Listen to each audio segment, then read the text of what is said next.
Hi everyone, thanks for sticking around. Second day. How many of you have heard of Jet Zero by a show of hands? Fantastic. My job is done here. No. My name is Sergey Kolyagin. I'm Chief Financial Officer of Jet Zero and Head of Strategy. I've been with the company for about a year and a half. Actually joined a couple months before Revolution.Aero last year, where you guys had Mark Page. So, I apologize in advance that you get me and you don't get to geek out on the technology. But we're actually going to geek out on some numbers and where we are in our development process.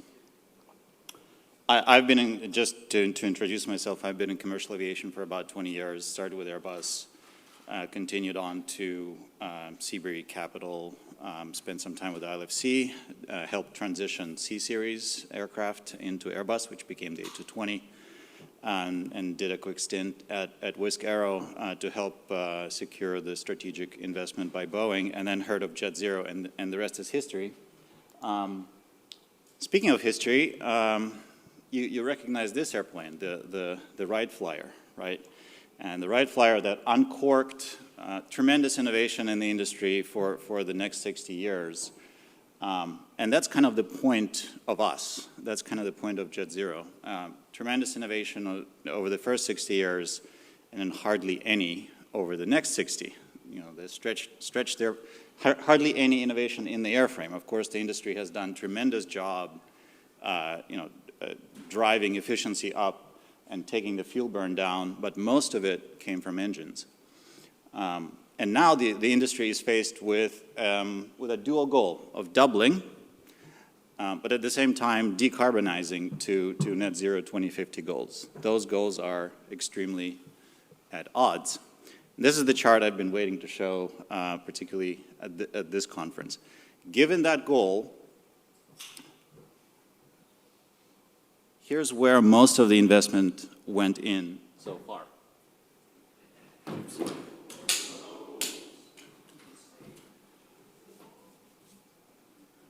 This corner. What you guys are looking at is basically global capacity in billion ASMs per year.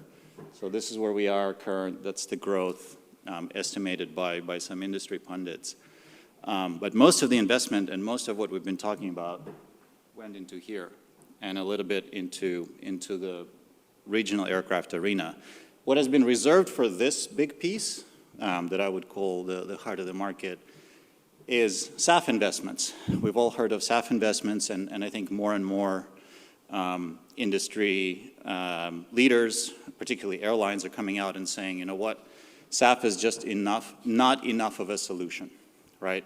It's a very comfortable narrative for Airbus and Boeing, because that pushes the cost of decarbonizing onto airlines. The incumbents are simply not incentivized and not motivated to provide solutions to the airlines to decarbonize, right?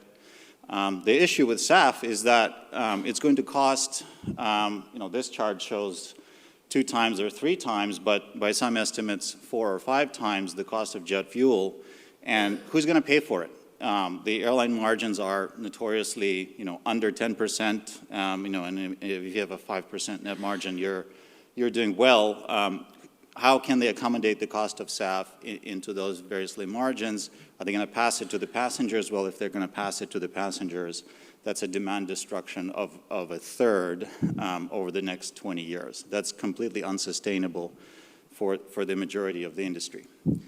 And that's basically our raison d'etre. That's us. We're offering a blended wing-body airplane which flies approximately 250 passengers in a 3-class configuration over 5,000 nautical. And while doing that, burning 50% less fuel, any fuel, right? 50% less Jet A out of the gate, but once SAF comes online, 50% less SAF, right? Therefore enabling the adoption of SAF and ultimately the adoption of hydrogen. That's what's in the name, is Jet Zero. We're going to nerd out on physics a little bit for those who don't yet know, but very simply, it's a blended wing-body airplane where the entire aircraft generates lift, and the distribution of the inertial load is very even to the lift, right, which creates the efficiency in L over D, lift over drag. Not the case with tube and wing aircraft, and that's where the efficiency really comes from. And that efficiency creates lifting body, less surface and vortex drag. In turn, you need lighter airframe. In turn, you burn less fuel, therefore you carry less fuel. And in turn, you can do it with smaller engines, which again is less weight. That's the technology. And so what does it do? Well, it flies twice as far or carries twice more payload if you compare this airplane in tanker configuration to the current tanker that the Air Force uses. And this is why they like us and are very hopeful that this airplane will be in the air yesterday. And some third-party experts are confirming that blended wing bodies is probably the solution, for the Air Force. And of course, the current Secretary of the Air Force, Secretary Kendall, doesn't mince words, basically saying, if we don't have force projection capability in the Pacific, then we will lose. And of course, given the payload that this aircraft can deliver at range out of Hawaii, this is just one of the examples of use cases, but one of the important ones, of course. Kirsten talked about, Pacific theater being very important, and this represents the use case. And of course, there's the commercial use case, right, which is for us the biggest prize, the biggest piece of the pie, because we're structuring the airplane to be in the middle of the market, in the middle of the market where there isn't an airplane right now. What you're seeing is orders, and of course, some people, some industry experts called that the middle finger to the industry, the really high bar over here, which is the A321, of course, right? That's where the industry is trending from the narrow body side into the middle of the market where the actual demand is, and this is how we're sizing our airplane. What does 50% mean for airlines? Well, it means about $1 million in fuel burn savings per airplane per month. I'll let that sink in, that's a lot of money. But on top of it, it's 4 times less noise. The noise reflects upwards because the engines are on top, and that allows higher asset utilization, both the aircraft asset utilization and gate utilization. It allows this airplane to come into noise-constrained airports that the current aircraft can't currently do. There's a lot more space for those of us who visited, for those of you who visited us in Long Beach in our hangar, and certainly welcome to do so if you haven't. Our configuration has straight walls and high ceilings, and that's really comfortable for passengers to fly, and this is why airlines want it so much. We're also designing the airplane to have personal storage that matches to your seat.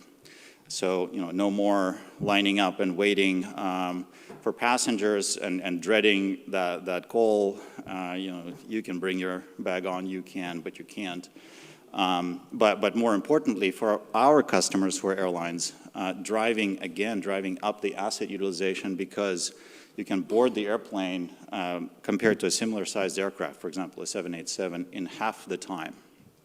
So again, gate utilization, and of course the way airlines think about aircraft is if it's in the air, it's earning me money. If it's sitting on the ground, it's costing me money, right? So we're doing everything to really drive up efficiency, which is not only the fuel burn, but also in a big way, asset utilization. And of course, we're designing the airplane in such a way that it is hydrogen ready.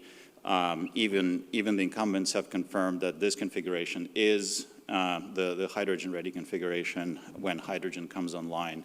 Our bet kind of in the second half of 2030s. So that's briefly about the aircraft, Jet Zero, and I'll give you guys a sense of where we are since last year. So after the conference last year, we basically activated our U.S. Air Force contract, $235 million non-dilutive funding to design, develop, build, and fly a full-scale commercial demonstrator of this airplane. We've since closed Series A as well, led by Trucks, but importantly supported by Diamond Stream. You've met both Brian and Dean here over the course of the last couple of days. We're thrilled to have their support. Dean is on our board, tremendous input and direction. And of course, couple of important contributors as well. So that's the US Air Force contract, but a couple of important contributors. Northrop Grumman is our strategic investor who has come in as part of Series A, and of course later in the year, Alaska Airlines has publicly announced their investment into JetZero as well, which is fantastic support for us and also already market validation, basically an airline voting with their money and putting their money where their mouth is in terms of the need for this airplane. Hoping to announce more soon. We've moved into this facility. It's in Long Beach. It's 300,000 square feet. Fantastic for us because we can grow into it. We got it for a song. We got it for a price of a 2-bedroom home in Long Beach, which as a CFO, that makes my heart sing. I'm sorry, I'm geeky like that. But capital efficiency is very important, particularly in this market. And we're part of the space beach community that's around us there. Across the runway is Relativity. Of course, Boeing is there, and other companies. Ampere actually moved into our old hangar. So fantastic to be around people pushing the envelope. We've since closed SRR at the beginning of the year with Air Force, which allowed us to go out to all of these Tier 1 suppliers and secure their support and commitment. This is no small thing for a startup, because these Tier 1 suppliers are trying to deliver airplanes to their existing customers, who are Airbus and Boeing. You all know of supply chain challenges coming out of COVID, yet these guys have committed to be on our airplane to dedicate NRE and parts. So they're formally on contract. Everyone you see here are formally on contract, and we've just publicly announced it. So we're thrilled to have it, and that's yet more support of our program and validation. After that, we've had a symposium with 12 global airlines where we really dove into the value proposition by our airplane. This is them kind of in our hangar. Sorry, coming up on time, so I'm going to skip through some of these. We've concluded preliminary design, so we've concluded SRR in the beginning of the year, and then in the middle of the year, we've concluded PDR with Air Force. That's fantastic, of course, because we have an aircraft that closes. We have an aircraft that's balanced, and that allows us to start building the aircraft. This is one of the images.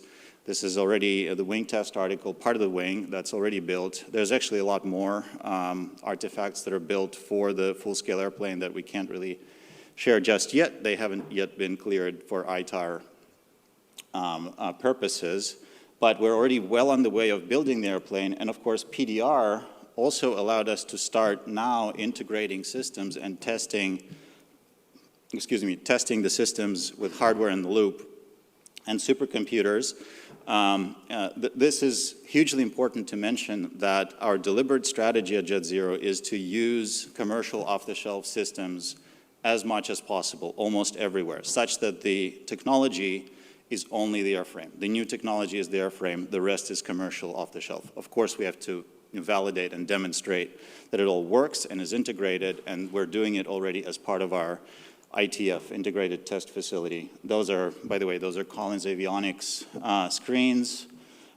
This is our ITF room specifically dedicated. Those are ADI black boxes that simulate flights with zero latency. All of it in our facility already.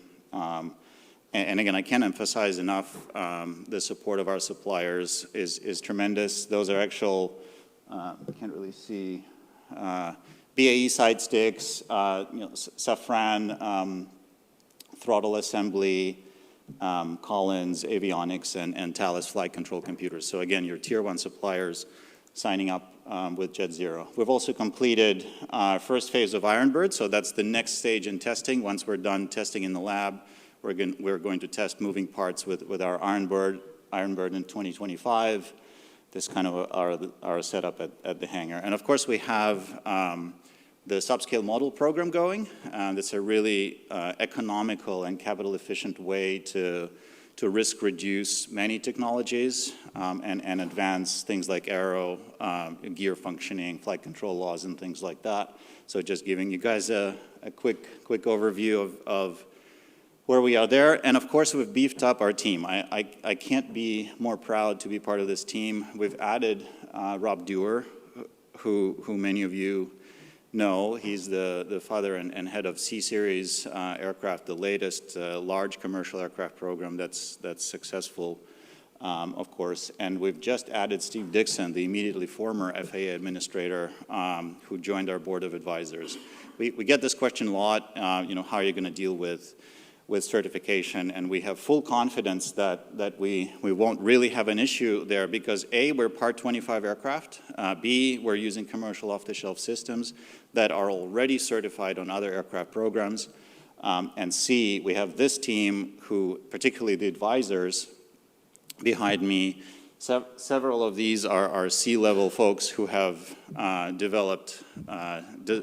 designed, developed, built, certified, and put into service one or two programs over their careers. So fantastic support from our advisors, and like I said, we've just added Rob as an independent director to our board. And of course, we have our founders, Mark and Tom. So we have a fantastic blend. Here I am, using the same theme of this afternoon. We have a fantastic blend of people who have worked in the industry for a really long time, as well as startups that have achieved success, such as SpaceX and others. And finally, we've engaged in a really big way with global airlines. We have, like I mentioned, we've had our symposium in March, and we've just completed our airline working group, really talking about aircraft in operation and the operational requirements that are required. And we're also part of Delta's Sustainable Skies Lab. That's a full-scale mock-up of our airplane. Can't really reveal too much there. It's a little bit under wraps, but fantastic to have a development partnership with Delta as well. That's where we are. We're well on the way. Thank you for that. I'll leave you with, and so of course, this is our mission. It is to really provide a versatile tool to airlines to really make it possible. The aircraft covers about 95% of revenue passenger miles that are flown in the world, and this is why we have such interest and support from airlines. I want to show a quick video for you guys just to get a sense again. So it's not just me talking.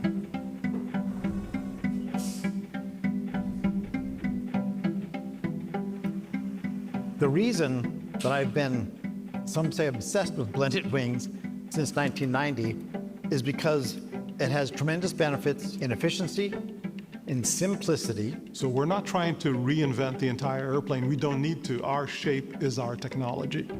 With the same engine that airplane flies today, we're going to be able to show 50% better fuel burn. The efficiency is the gift that keeps on giving. If you make a change to an airplane, it makes it more efficient. Then you go and redesign around that new efficiency, wherever it came from. Oh, I need less fuel. Oh, I can make the engine a little smaller. Oh, all the structure can get a little lighter. Efficiency is more than just the fuel burn. How many hours a day can you utilize your airplane? How fast is it to turn once you get to an airport? How fast can you load cargo? That's efficiency. This is a very exciting moment for JetZero, and having partners like the Air Force and NASA evaluating what you're presenting is really important because it validates that we're doing work that is not just theoretical. And the beauty is the aircraft does it at scale. This isn't a niche 50-passenger electric jet that flies 500 miles. This is a mid-market workhorse that moves 250 people over 5,000 miles. And it's a single product that puts the entire industry on a path to zero. That's a very tall order. And much of the industry is looking at cleaner fuel types. We took a very different direction when we saw how much efficiency we could get just from the airframe alone. That's far beyond anything else that we can imagine today with any other solution. Our vision is that by 2050, every single commercial jet that is delivered in the market will be a blended wing airplane. Thanks, guys. I appreciate your attention.